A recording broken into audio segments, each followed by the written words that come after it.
అంటే ఈ సినిమా పట్టాలెక్కడానికి గానీ, ఈ సినిమా ఇక్కడి వరకు రావడానికి గానీ, మెయిన్ కారణం వంశీ గారి కథ ఇయన్నీ చెప్పిన తర్వాత మెయిన్ కారణం తబిత గారు.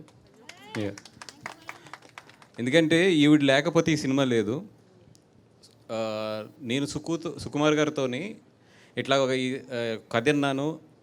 ఒకసారి నువ్వు కూడా ఇని ఓకే అంటే కనుక ఎదరికెళ్దాం. ఎందుకంటే సుకుమార్ గారు ఓకే చేయకుండా ఈ కథ ఎళ్ళదు.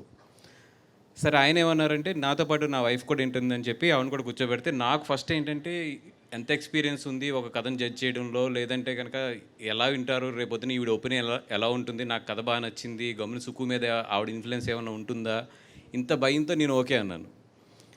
కథ విన్నా వెంటనే మీరు ఎలా చెప్పారు సుకుమార్ గారికి ఒకసారి చెప్పండి. ఈ కథ మనం చేస్తున్నామని నేను చెప్పా, ఈ కథ మనం చేస్తున్నాం సుకుమార్ రైటింగ్స్లో అని చెప్పాను మేడం. ఇట్లా కాదు లేచి ఈ కథ మనం చేస్తున్నాం సుకుమార్ రైటింగ్స్లో. అంటే బేసిక్గా ఏంటంటేనండి, నేను ఇక్కడే హైదరాబాద్లో పుట్టాను అనమాట. అంటే పక్కా తెలంగాణ అమ్మాయి. సో నాకు వంశీ గారు కథ చెప్తున్న రోజు నాకు నా చిన్నప్పుడు చూసిన ఆ ఇన్సిడెంట్స్ అన్నీ, అప్పుడు మాట్లాడుకునే విషయాలు, పెద్దవాళ్ళు ఎట్లా హ్యాండిల్ చేసేవాళ్ళు, అంటే అప్పుడు చిన్న చిన్నగా ఉన్నాం కానీ చూసాము, విన్నాము. నేను మొత్తం నా చైల్డ్హుడ్కి వెళ్ళిపోయాను ఆ కథ వింటున్నప్పుడు.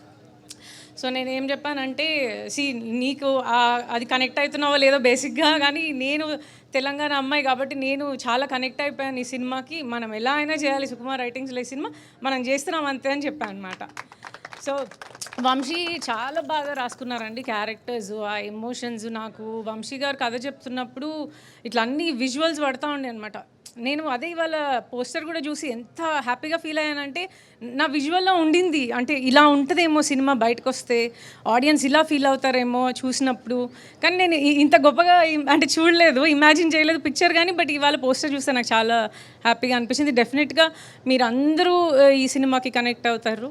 అండ్ సుకుమార్ రైటింగ్స్లో అంటే వచ్చే సినిమాలు అన్నీ మీకు తెలుసు ఎలాంటివి పిక్ చేస్తారని. ఇది డెఫినెట్గా ఒక గుడ్ మైల్ స్టోన్ మూవీ అవుతుంది Sukumar writings. Thank you all so much.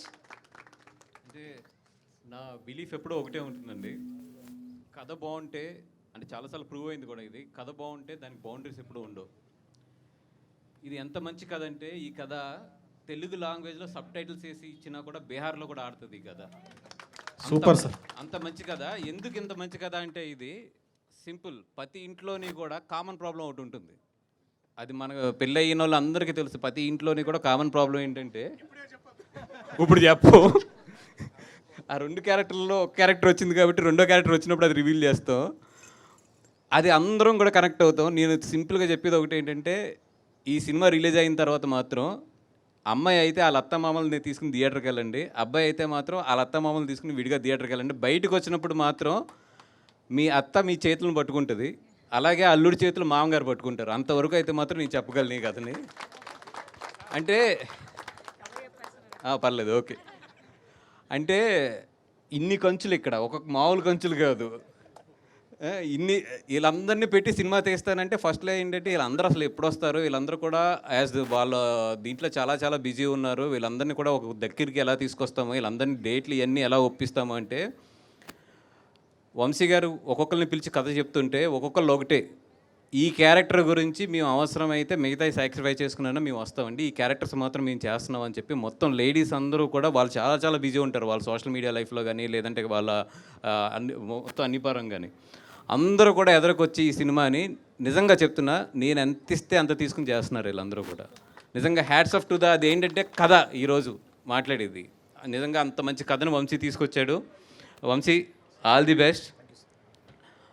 అంటే వరంగల్ దగ్గర జమ్మికుంటలో పుట్టాడు, అండ్ మొత్తం అక్కడ ఆ ఏరియాలో ఉన్న నెగిటివిటీ కానీ ఇవన్నీ కూడా, అంటే ఒక కథ చెప్తుంటే నాకైతే ఆ ఊరు ఎప్పుడు వెళ్ళలేదు, కానీ నేనైతే ఇప్పుడు కళ్ళు మూసుకుంటే ఆ ఊరు నా కళ్ళలోకి వచ్చేటట్లు చెప్పాడు, అంత బాగా చెప్పాడు కథని. And all the best. చాలా మంచి ఒక తెలుగు సినిమాని అయితే మాత్రం మనం చూడబోతున్నాం. అండ్ ఈ సినిమాలో ఈ సినిమా గురించి ఇంకొకటి ప్రత్యేకంగా చెప్పాలంటే, మా క్యారెక్టర్ మా హీరోయిన్ శ్రీలత నాగదుర్గ. ఈ అమ్మాయి నేను ఇట్లాగ పిలిచి ఇట్లా మా సినిమాలో హీరోయిన్ కింద చేద్దామంటే అందరూ ఏంటంటే జనరల్గా ఇప్పుడు ఇన్ని సినిమాలు చేశాను, సుకుమార్ గారు ఉన్నారు, నేను అందరూ ఉన్నాం కదా, ఏముంది మామూలుగా మనం పిలిచిన వెంటనే హ్యాపీగా అసలు చాలా సంతోషంగా ఉంటారు అనుకున్నా. నాకు 15 రూల్స్ పెట్టింది ఈ అమ్మాయి. కానీ నాకు ఎంత ఆనందం అంటే ఫస్ట్ టైం నేను ఒక తెలుగు అమ్మాయితో డీల్ చేస్తుంటే ఒక తెలుగు అమ్మాయి ఎలా ఉంటుంది, ఒక తెలుగు అమ్మాయి ఒక సినిమా చేస్తుంటే ఎంత క్లారిటీతో ఉంటుంది, తను ఏం చేయగలను ఏం చేయలేను అనేది ఎంత క్లారిటీగా చెప్తుంది అనేది మాత్రం నాగదుర్గం చూసినప్పుడు అనిపించింది. అప్పుడు గుర్తొచ్చింది, okay I'm dealing with the Telugu అమ్మాయి అని. ఈ అమ్మాయి గురించి మేము అందరం మారాం, ఎందుకంటే అమ్మాయి ఈ సినిమాకి అంత ఇంపార్టెంట్. అండ్ 100% ఆ అమ్మాయి అయితే మాత్రం ఈ సినిమాకి చాలా ప్లస్ అవుతుంది. ఆల్రెడీ ఆ అమ్మాయి యూట్యూబ్లో పెద్ద స్టారు అండ్ అక్కడ ఇరగొట్టేసింది మొత్తం. ఇప్పుడు సిల్వర్ స్క్రీన్ ఇరగొట్టబోతుంది. అండ్ ఈ అమ్మాయి గురించి అంటూ ఒక మ్యూజిక్ బిట్ అయితే కంపోజ్ చేయమన్నాం దర్శి గారు అందరం అనుకుని. ఆ మ్యూజిక్ బిట్కి మాత్రం స్క్రీన్లు చిరిగిపోయేటట్లు మాత్రం డెఫినెట్గా అవుట్పుట్ ఇస్తాం. మాకు పెద్ద సమస్య వచ్చింది ఏంటంటే డ్యాన్స్ నెంబర్ లేవు నా కథలో. నేను కమర్షియల్ సినిమా తీస్తలేను, ఎమోషనల్ ప్యాక్ కదా, మరి ఎట్లా ఈ అమ్మాయిని పెట్టుకుని డ్యాన్స్ పెట్టకపోతే రేపు ఏంటి పరిస్థితి అని చెప్పి ఒక చిన్న 40 seconds బిట్ అయితే డ్యాన్స్ నెంబర్ వేస్తున్నాను. ఎరగాలి Sri. Thank you sir. And ఈ సినిమా అసలు నా దగ్గరికి రావడానికి కానీ, ఈ సినిమా స్టార్ట్ అవ్వడానికి కానీ, అన్న నా దగ్గర ఒక కథ విన్నాను నేను, అది చాలా అద్భుతంగా ఉంది ఆ కథ, అది మీరు చేస్తే బాగుంటుందని చెప్పి నాకున్న చిన్న ఫ్రెండ్షిప్లోని చిన్న పరిచయంలో కూడా ఈ కథ నా చేతిలో ఇక్కడ నా దగ్గరికి వస్తే చాలా బాగుంటుందని చెప్పి కోరుకున్న ఫస్ట్ వ్యక్తి దర్శి గారు. ఈ కథను మొత్తం ఆయనే నా దగ్గర తీసుకొచ్చారు. సుకుమార్ గారికి నాకు ఆయనే వినిపించి మొత్తం దీన్ని వెనక బ్యాక్ బోన్ ఉండి ఇంత మా అందరి ఎనర్జీస్ అన్నీ కలిపి లేదన్నా ఈ సినిమా చాలా బాగా చేద్దామని చెప్పి ఈ సినిమా నిజంగా ఒక మౌల్డ్ చేసింది ఎవరు అంటే కనుక అది Darshi garu. Thank you so much Darshi garu for giving me. అంటే మీరు ఈ కథ తీసుకొచ్చినప్పుడు ఓకే యాజ్ ఏ మీరు హీరో కింద మీకు నచ్చిన కథలు ఉంటాయి, ఏదో తీసుకొస్తున్నారు ఒక సినిమా ప్రొడ్యూస్ చేయాలని చెప్పి ఇమీడియట్లీ ఒక సినిమా ఎక్కితే బాగుంటుంది కదా అని తీసుకొచ్చారు అనుకున్నాను. కానీ కథ విన్న తర్వాత ఒకటే అనుకున్నాను, నేనుండే బిజీ లైఫ్లో ఇట్లలో ఈ కథ మిస్ అయితే మాత్రం నేను చాలా మిస్ అవుతుంది అనుకున్నాను. And thank you so much sir, right టైంలో నాకు రైట్ కథ తీసుకొచ్చారు. Thank you so much. And ఈ సినిమా ఇక్కడి వరకు రావడానికి వేణు ఊడుగల్ గారు కానీ, మా జగన్ గారు కానీ, పూజారి నాగేశ్వరరావు గారు కానీ వీళ్ళందరూ చాలా హెల్ప్ చేశారు. వాళ్ళందరికీ కూడా సభాముఖంగా థ్యాంక్ యూ చెప్తున్నాను. Thank you so much brothers. And మీ అందరిది కలిపి చాలా మంచి సినిమా అయితే డెలివరీ చేస్తాము. థ్యాంక్ యూ సో మచ్ అండి. ఈరోజు వచ్చిన గెస్ట్లు అరవింద్ గారు కానీ, లోకేష్ కనకరాజు గారు కానీ, సుకుమార్ గారు కానీ వీళ్ళందరూ కూడా వాళ్ళ టైం అంతా కూడా నా గురించి ఇచ్చి ఇక్కడ మార్నింగ్ ఇక్కడ స్పెండ్ చేశారు. దిల్ రాజు గారు కానీ, నవీన్ మైత్రి గారు కానీ, so many elders and best wishes. వాళ్ళందరికీ కూడా సభాముఖంగా ధన్యవాదాలు తెలుపుకుంటున్నాను. థ్యాంక్ యూ సో మచ్ అండి. అలాగే మా సురేష్ బబ్లీ అండ్ మా రెడ్డి గారు, బాలరెడ్డి గారు అండ్ మా ఆర్ట్ డైరెక్టర్ టీమ్. అంటే ఒక టీం వర్క్ ఎలా ఉంటుంది, ఒక టీం అంతా కూడా కలిసి ఒక సినిమాని ప్రేమించి చేస్తే ఎలా ఉంటుంది అనేది మాత్రం ఇడుపుకాయంతో రిలీజ్ రోజున డెఫినెట్గా మీకు మార్నింగ్ షోలో తెలుస్తుంది. అండ్ సురేష్ బబ్లీ అండ్ రెడ్డి గారు అయితే మాత్రం ఈ సినిమాకి సగం ప్రాణం వాళ్ళు, సగం వంశీ అయితే నేను ఎప్పుడూ చెప్తాను సగం వాళ్ళిద్దరూని.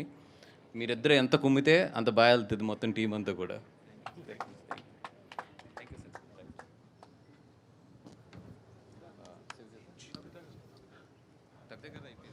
దుర్గా గారు ప్లీజ్.